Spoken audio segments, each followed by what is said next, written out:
What is up, everybody? Keith Jameson, go back at guy 231 across the DFS industry. And we finally have another really, really good game tonight with Seattle taking on the Rams. Should be a pretty high scoring affair. We have, it's funny going from last week, right, where we had Jags and Bengals, and you're just like you're trying to click. You're like, do I really want to click that? You should have just clicked Azuma, who I think I said wasn't in play. And he breaks the slate with 2 touchdowns. It's like 3 catches and 2 touchdowns, something crazy like that. But should be a good slate. I don't think that you're gonna have very many people in your lineup. You don't want to be there. The real question is, we're gonna pull this up and get right into it, is do you roster Cooper Kupp? Because Cooper Kupp is priced higher than Matt Stafford, priced higher than Russ Wilson. It's crazy to see a wide receiver above both those guys, but you get 40 plus targets in 4 weeks, and that's what happens. So we'll get into that in a second. Just a quick reminder, like, subscribe, comment, all really helps grow this channel. We are so close to 3,000. If you've been watching these videos, you have not subscribed, and based on the analytics, it's well over 50% of you. Please do hit that subscribe button. It doesn't cost you anything, and it really does help us continue to grow this channel, give you all sorts of awesome, we think at least, awesome free content. So really do appreciate the support. Let's get right into it. And so Cooper Kupp, I really do think, is the decision of the slate. I think as of right now, it is 2:08 p.m. on a sunny Thursday here in Tampa Bay, Florida, that I'm not playing Cooper Kupp in cash. Now, that being said, that may change if all of a sudden we get official word that Chris Carson, who hasn't practiced all week, is out. Then all of a sudden you can lock in. I'm just going to do it right now. I haven't really done it before. You can lock in Alex Collins, who's already splitting work with Chris Carson. Now probably gets a majority of the work. Maybe loses some third down work to Travis Homer. But then you go Kupp, Wilson, Stafford. Or you got 4,800. That would work. So that's probably the route. That's probably one of the only routes to making this all work is, do you play Alex Collins at captain? You can make it work. But then you're going to lose in Henderson, who's on the cover. I've kind of mentioned. Actually, it even works with Henderson. So that might be, I think I just stumbled onto what might end up being like the optimizer darling tonight. But, you do sacrifice a lot in that build. I don't know, I normally talk more about players. I'm already talking about builds. But I think if you do go like Alex Collins at cap, so that you can just make all these studs work, you have to have an honest conversation of, if Alex Collins loses work to Travis Homer or is not, just a pure Chris Collins Carson replacement, he might be. Alex Collins, we remember back to the Baltimore days, is a very talented runner. Will that all of a sudden make it all work? I think that's the decision. And you really, realistically, doing Collins at cap is all to make Cooper Kupp. So let's go back to the conversation on Cooper Kupp, which is this what we want to pay for? And I mean, hell, 10, 11, 12, 13. So based on the trend, we're looking at 14 targets tonight, right? I don't think that's how that works, but you're paying 12.4, but you're getting a hell of a floor. Like 5 catches of 13. Like, I don't think that 5 of 13 is going to happen very often. We know that, Kupp and Stafford had this amazing chemistry, working on like routes, going to Sean McVay as the story goes. They're just making up routes during practice. Can we implement it? And then it works. Crazy stuff like this. We just know that Matt Stafford loves Cooper Kupp, and that Cooper Kupp's going to get value. So if you do decide to not play Cooper Kupp in cash, I do feel like in a lot of ways, you're just going to be watching the whole game. Just like, oh no, I know, like Stafford goes back to pass, and he's looking for Kupp, especially in the end zone. You're just like, no, come on, be Robert Woods or be Tyler Higbee or be Henderson. So, as I'm like talking more and more, I'm talking myself into playing Cooper Kupp.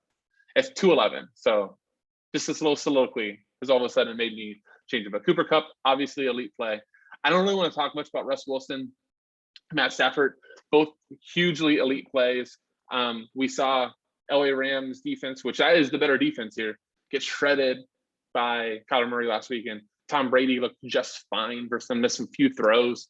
Their defense is definitely gettable. So do you want to feed the quarterbacks? Probably not in an optimal build. Where I think we start feeding studs is at DK Metcalf. How much Jalen Ramsey is DK Metcalf going to get? We've seen Ramsey jump in the slot. We've seen him go outside.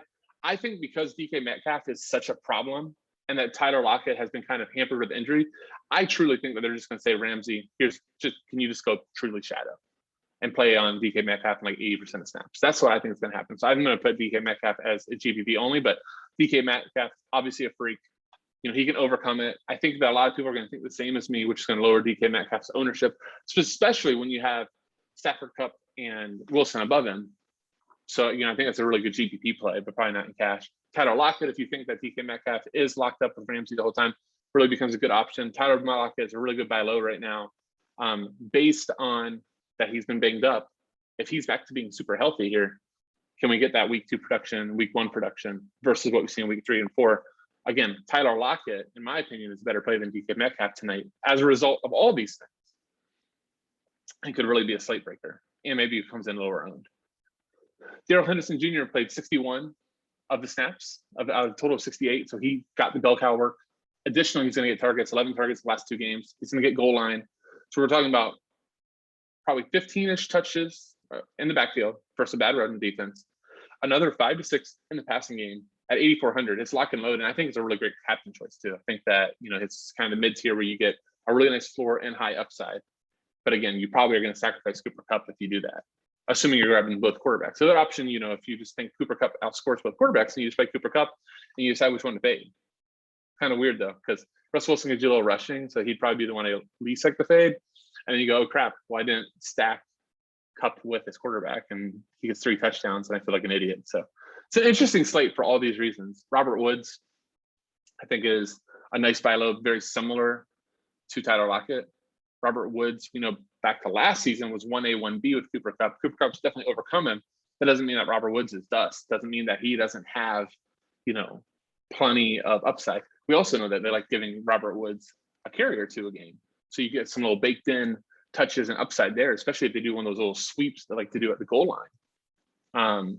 I think you can very well see that. So like Robert Woods, you're still talking, what's that, 12, 21, 25 targets for 4 games. If that was in any other showdown, we'd be like locking in that guy. It just happens that we're in a showdown with tons of opportunities. Chris Carson's, if he plays, I'm not playing him. If he doesn't play, I'm playing Alex Collins. Like, that's easy. So let's just jump down to Alex Collins, 3,200, who's already getting a good amount of snaps. He got 10 for 44. He's splitting with Carson last game. Also got some work on the passing game, 2 catches and 2 targets. He's 3,200, guys and gals. Like, there's not much to think about here. And GPP, I think there's a great pivot. All of a sudden you don't do like Alex Collins and you go Travis Homer and hope that he gets the work or gets the passing game work. But at 3,200, like, we don't pass up guys that are going to get double-digit targets at 3,200. It's just not a thing. So I think Alex Collins, you just have to plug and play. And the real discussion becomes, is Alex Collins captainable? He definitely is, but it's just deciding, do you feel that there's enough upside there? And are too many people going to do it where maybe that's where you need to get contrarian in tournaments? In the middle, I think Higbee, Van Jefferson are both very, very good plays. You're talking 20 targets. I think both are 18 targets. Tyler Higbee, being a Bucs fan, I got to watch him run 2 Titan screen over and over again. Seattle is vulnerable versus Titans. So I think Higbee's in play.